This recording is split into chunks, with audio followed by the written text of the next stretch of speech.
சிவாய நம ஓம் சிவசிவா ஆஞ்சநேயர் சிலை கூட பாத்தீங்கன்னா 10 அடி கிட்டத்தட்ட 1000 கிலோ. இவர் முனீஸ்வரன் அல்லது காவல் தெய்வம். சிவன் வந்து நேபாளத்தில் இருந்து நாங்கள் அங்கே போன பொழுது பொக்காரா என்ற இடத்தில்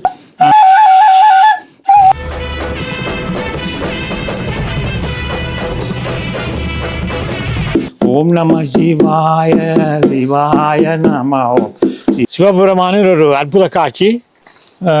அந்த பின்னால் இருக்கிற யாழியெல்லாம் யாழ்ப்பாணம். இதிலிருந்து 18 சித்தர்கள், அதாவது கால பைரவர், நித்யானந்த சுவாமி.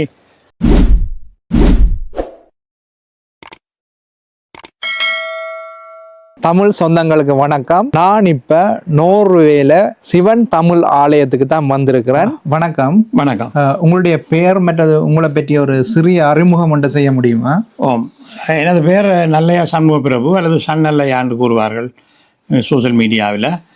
மற்றது என் சொந்த இடம் இணுவில் வந்து சைவம் தமிழ் வளர்த்த பூமி, அதோட கலை கலைகளும் வளர்த்த பூமி. இந்த ஆலயத்தில் வந்து என்னென்ன வகையான இத்தனை திருவுருவ சிலைகள் இருக்கு? இதில் வந்து 168 கருங்கல்ல சிலைகள் திருவண்ணாமலையிலிருந்து அருமையான சிற்பங்களாக இறக்குமதி செய்யப்பட்டது. அடுத்தது நேபாளத்திலிருந்து ஒரு 16 வெண்கல சிலைகள் மிகவும் அருமையான அழகாக இருக்கின்றன.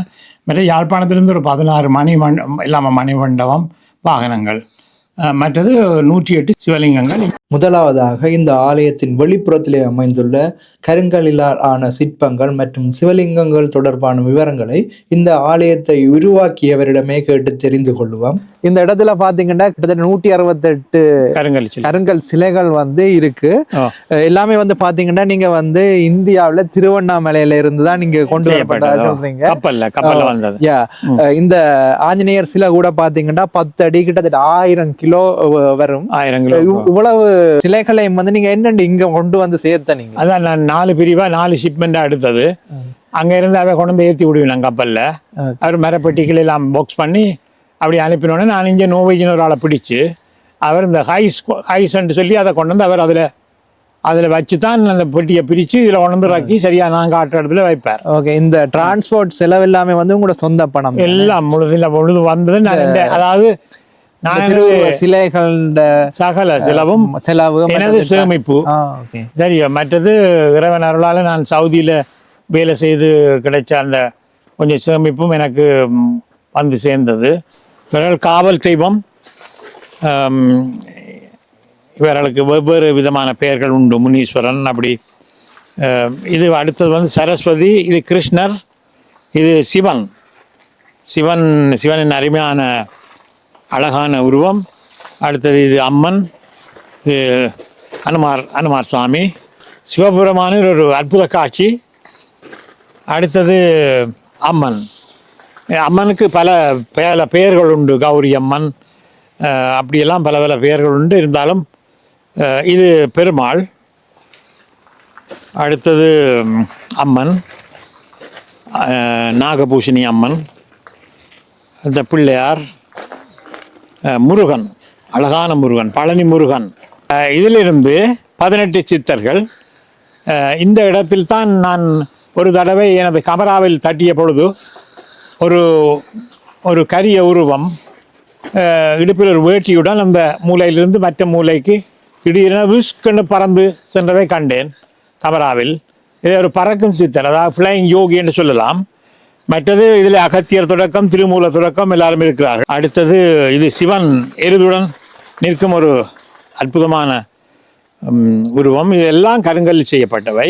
அம்மன் காளி அம்மன். இவர் முனீஸ்வரன் அல்லது காவல் தெய்வம். அடுத்த இவவும் ஒரு வித காளிதான், காளி. அடுத்தது இது எருதின் மேல் சிவலிங்கம். அடுத்தது இவரும் ஒரு காவல் தெய்வம். இது பிரமா. இது நந்தி தேவர், அதாவது எருது என்று சொல்லப்படும். இது புல்லை உண்டே மிகவும் பலசாலியாக இருக்கிற ஒரு மிருகம், யானையை போல. அடுத்தது முருகனும் பள்ளி தெய்வானையும். இந்த மணிமண்டபம், அருமையான மணிமண்டபம், சிவலிங்கம். அடுத்தது திருவள்ளுவருக்கென சின்னதாக ஒரு மணிமண்டபத்தில் திருவள்ளுவர். அதுக்கு அடுத்ததாக விநாயகர், கால பைரவர். இது நித்யானந்த சுவாமி என உருவாக்கப்பட்டது. ஆனால் அவர் அதை எடுக்காதால் இதை விற்று நமக்கு நமக்கு கிடைக்கும் பாக்கியம் கிட்டியது. அழகாக இருக்கிறார் இந்த கால பைரவர் நாயுடன். அடுத்ததாக இஞ்சால ஐயப்பன், அம்மன், சிவலிங்கம். சரி, நாங்கள் அப்படியே போவோம், உள்ளுக்கு போவோம் வாங்க. மற்ற மனிதர்களை துன்புறுத்தும் பிறவிகளை அடக்கும் மகா காளி. இது கருடன், கருட பகவான். அடுத்தது விநாயகர், அம்மன், நாகபூஷணி அம்மன். இது சேப்பொன் ராமநாதன், ஆறு திருமுருகன், சன்னல்லையா ஆகிய நான். ராமர், சீதா விக்கிரகம். இது எல்லாம் திருவண்ணாமலையில் இருந்து தமிழ் சிற்பிகள் செய்த அருமையான சிலைகள். இதில் வந்து 9, அதாவது நவக்கிரகம் என்று சொல்லப்படுற 9 கிரகங்களும் இருக்குது. பிளானட்ஸ்: சூரியன், சந்திரன், ஞாயிறு, திங்கள், செவ்வாய். அடுத்தது செவ்வாய், புதன், வியாழன், வெள்ளி, சனி, ராகு, கேது. அப்பர், சம்பந்தர், சுந்தரர், மாணிக்கர். சரி என்று சொல்லப்படுற சமய குரவர்கள். இது வந்து மயில், அடுத்தது எலி, அடுத்தது நாய், அடுத்தது யானை, எருது, யானை. இந்த பாறை வந்து கிட்டத்தட்ட இலங்கைன்ற வடிவத்தில் இருக்குது. அப்போ நான் இதை பார்த்துட்டு இதில் வந்து இந்த அங்கே நகுலேஸ்வரம், கோணேஸ்வரம், கேதீஸ்வரம், முன்னேஸ்வரம், அடுத்தது காளிச்சிவன் கோயில், கதிர்காமம், மற்றது இங்கால மட்டக்களப்பில் தான் தோன்றி சிவன், மற்றது அங்கே கோணேஸ்வரம், இப்படி எல்லாம் இருக்குது. அதே அடுத்ததாக இந்த ஆலயத்தின் 2வது பகுதியை பற்றி பார்ப்போம். நான் இப்போ பார்த்தீங்கன்னா இந்த சிவன் தமிழ் ஆலயத்தின் பிரதான பகுதிக்கு இப்போ வந்திருக்கிறேன். இந்த அருமையான மண்டபத்தை இங்குள்ள எனது நண்பர்கள் சிலர் மூலம் இதை உருவாக்கினேன். சிவன் வந்து நேபாளத்தில் இருந்து நாங்கள் அங்கே போன பொழுது பொக்காரா என்ற இடத்தில் நான் ஒரு கடையில் பார்த்த பொழுது எனக்கு மிகவும் ஆர்வமாக இருந்தது. உடனே அங்கேயே வாங்கி அதிலேயே ஷிப்பிங் ஏஜென்ட்டு பேக் பண்ணி எல்லாம் கொடுத்தோடனே அது ஒரு மாதத்தில் இங்கே நோவையில் வந்து இறங்கிட்டுது. அதோடு இங்கே அனுமார், ஆஞ்சநேயர், மற்றது விநாயகர், அவரது வாகனம் எலி, மற்றது இங்கு பல்வேறு படங்கள், மிக யோகர் சுவாமி, சுப்பிரமணிய சுவாமிகள், இங்கால வந்து கதிராம முருகன். மற்றது இந்த வேல் தான் இந்த எனது பக்கத்து வீட்டு நோர்வேஜிய நண்பர் அன்பளிப்பாக தந்தது. இது பாலியில் கிடைச்ச பிள்ளையார். பாலி தீவுக்கு போன பொழுது கிடைச்ச பிள்ளையார் பாலி. இது எத்தனை ஆண்டு பார்க்க தெரியுதானே உங்களுக்கு? 2000 வருஷமாக இருக்குமென்னு நினைக்கிறேன். என்ன இந்த இந்த எருது வாகனம் என்ன அழகாக இருக்கிற சிவலிங்கம். அதேபோல் வாகனங்கள் வந்து உங்களுக்கு இலங்கையில் யாழ்ப்பாணத்திலேருந்து வந்தது. மிச்சம் அருமையான யாழ்ப்பாணத்து சிற்பிகள் மிச்சம் அருமையாக செய்கிறார்கள். இது கதிராமத்தில் வாங்கின 2 படங்களும் கதிராமத்தில் வாங்கினது. அதுபோல் இவையெல்லாம் பஞ்சாபில் காளி கோவிலுக்கு முன்னால் வாங்கினது. இது வந்து கிருஷ்ணரும் ராதாவும் விஷ்ணுவும் லக்ஷ்மியும். இது வந்து நேபாளத்தில் வாங்கினது.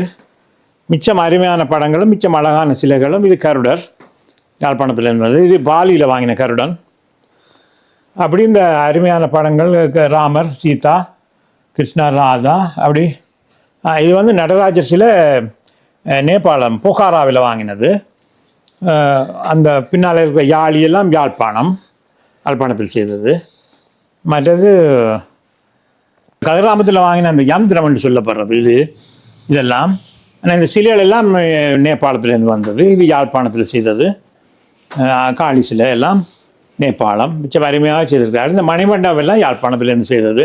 அருமையான ரதம் அல்லது தேரை யாழ்ப்பாணம் சிவசக்தி கோயிலடியை சேர்ந்த அருமையான சிற்பிகள் இதை செய்திருக்கிறார்கள். அவர்களுக்கு மிகவும் நன்றி. இறுதியாக இந்த ஆலயத்தின் 3வது பகுதியை பற்றி பார்க்கலாம். இந்த இடத்துல உள்ள விநாயகர்ன்ற வழிபாட்டிடம்தான் இது. இதில் பார்த்தீங்கன்னா பிரதானமாக விநாயகருடைய ஒரு சிலை ஒன்று இருக்குது. இந்த சிலை வந்து பார்த்தீங்கன்னா நேபாளத்திலிருந்து கொண்டு வரப்பட்டதா. கிட்டத்தட்ட 2014ஆம் ஆண்டு நினைக்கிறேன். நான் நேபாளத்துக்கு போன பொழுது இந்த அழகான விநாயகர் சிலை, சிவன் சிலை எல்லாம் இருந்ததை கண்டு நான் அந்த இடத்திலேயே எனது சாரதியை வாகனத்தில் நிறுத்த சொல்லி ஒரு 16 அழகான சிலைகளை நேபாளத்திலேயே வாங்கி அங்கே இருந்து அங்கே பக்கத்தில் உள்ள ஷிப்பிங் ஏஜென்ட்டில் போய் அவ்வளோத்தையும் பேக் பண்ணி அவர்களை கொண்டு கப்பலில் போட்டுவிட்டு நாங்கள் எங்களது நேபாள பயணத்தை தொடர்ந்து இங்கு ஒரு மாதத்தில் இந்த இதெல்லாம் இங்கு வந்து விட்டது. சிவன் தமிழ் ஆலயத்தில் முக்கியமான அந்த ப்ரே ஹால் வழிபாட்டு இடத்துல அந்த சிலையில் வச்சிருக்கு. அதில் விநாயகர் மட்டும் இந்த இடத்துக்கு விநாயகர் வழிபாட்டிடம். இந்த விநாயகர் வழிபாட்டு இடத்துக்கு பக்கத்துல பாத்தீங்கன்னா நிறைய மியூசிக்கல் இன்ஸ்ட்ருமெண்ட்ஸ் இருக்குது. ஓம் நம சிவாய சிவாய நம ஓம். ஓம் நம சிவாய சிவாய நம ஓம். சிவ சிவ சிவ சிவ சிவாய நம ஓம். ஓம் நம சிவாய சிவாய நம ஓம்.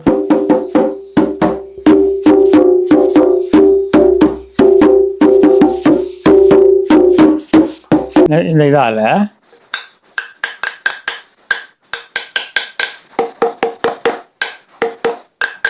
இது வந்து இந்த மகுடி பாம்புக்கு வாசிக்கிறது. Okay okay.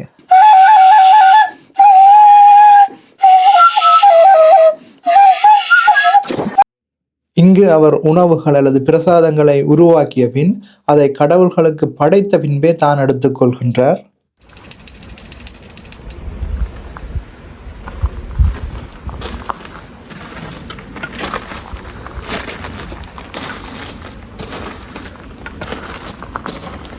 பறவைகள் குருவிகள் வந்து சாப்பிடுவதற்காக நான் போடுவதுண்டு. அது அடுத்தடுத்த நாள் எல்லாம் பறவைகள் சாப்பிட்டு விடும்.